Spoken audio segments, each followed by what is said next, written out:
South Carolina and Vandy here, Joe. I'm going to say it. A really good matchup this week in the SEC. How do you see this one playing out between Vandy and South Carolina? Look, I'm just going to be completely honest here, Blake. Don't do it. Freaking idea. No. I have no freaking idea. I don't, because neither of these teams have done anything predictable. They haven't, because the times where we've said South Carolina could really pull this one out, then they show up and play the way that they did against Ole Miss, or they don't finish the way that they did against Alabama.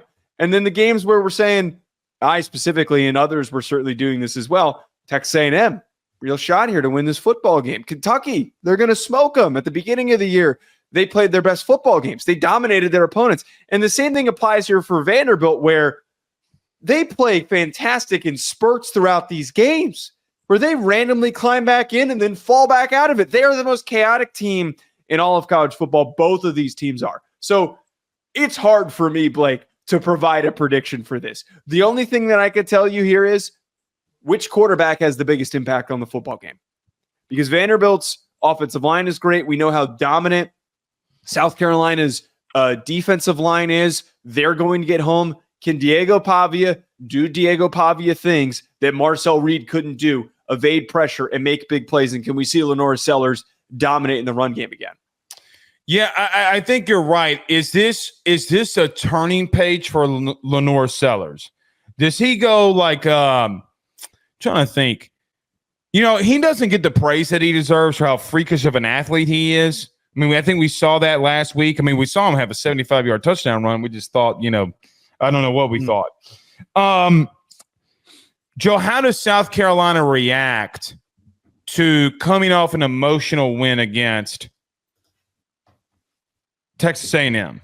Right. You had a blank there for a second. I think that's really pretty much, to me, what's in this game. Like, can Kentucky can South Carolina put together 2 straight weeks where they look like a good football team? I mean, that really is it. Because athlete v. athlete, I'm taking South Carolina all day long and twice on Saturday. Like, if you're just lining me up on paper, yeah, you're 100% right for saying that. But the problem is, though, is that you wouldn't let me get to my butt or sorry, my finish. Sorry, I completely blew up your climax. I blew up your climax. Finish your point. Sorry, I got excited. You literally answered the phone during my climax. I tried to steal your however. I'm a bad person. I'm sorry. Chris Phillips is going to be pissed. We just got done talking about. He's going to be pissed. We got to clip this and send this to him. What were you going to say? I'm sorry. I'm very sorry. That was bad on my part. I've never been so hurt to not be able to use a however. But say however. Go ahead. However. As much praise as I gave Shane Beamer this week, now he's got to show that he can, okay, let's sustain it. Now, he did say something interesting 2 weeks ago, Joe, where it kind of was a little bit of a turn for their season. He came out before the Oklahoma game and said, listen, we had a team meeting, and we all looked at each other in the face and just said, hey, man, F it. Let's just go play. Just go play. Let's play some backyard football. We'll scheme some things up. Let's be a tough football team. They dominated Oklahoma. I get it. It's Oklahoma. I get it.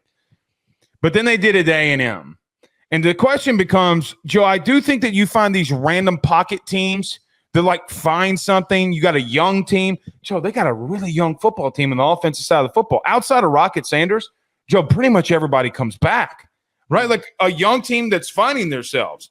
So how do they react to that?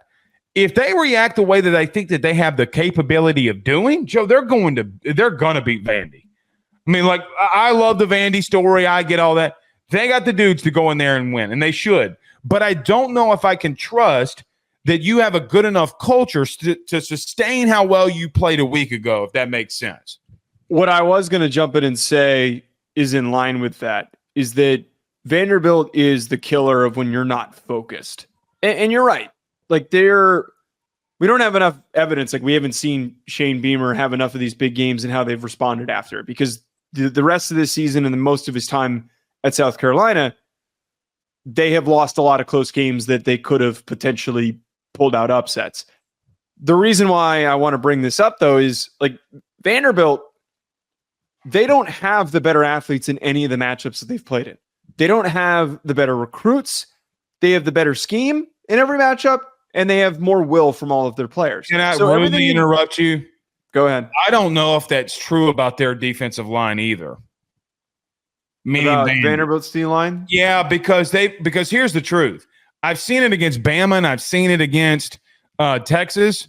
Joe, they kind of dominated those. That D line kind of dominated at moments, if we're just being frank. But there's no draft prospects, at least that I'm aware of or have heard of, that are like everybody's just playing complimentary football then, because they're 26 in the country in run defense. I mean, like this is playing their asses off. So you can say there's not a lot of talent there.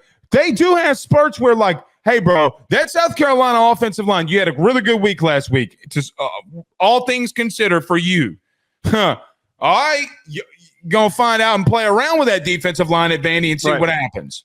Right. No, that's my whole point, is that none of it makes sense. And I think that what makes this game so unpredictable is that South Carolina, they're locked in. They're bouncing back after the big win, and they're ready to carry the momentum and energy. They beat Vandy. But if they're just the slightest bit distracted, Vanderbilt wins. BetOnline remains your top spot for all of your live betting action and contests. NFL, college football, UFC, NHL are all in full swing. BetOnline is your number one source for wagering news, odds, trends, and predictions, with both desktop and mobile access at any time. Head to BetOnline today and use promo code BELIEVE, that's BLEAV, for 50% off your first deposit. That is a 50% welcome bonus. BetOnline, where the game starts.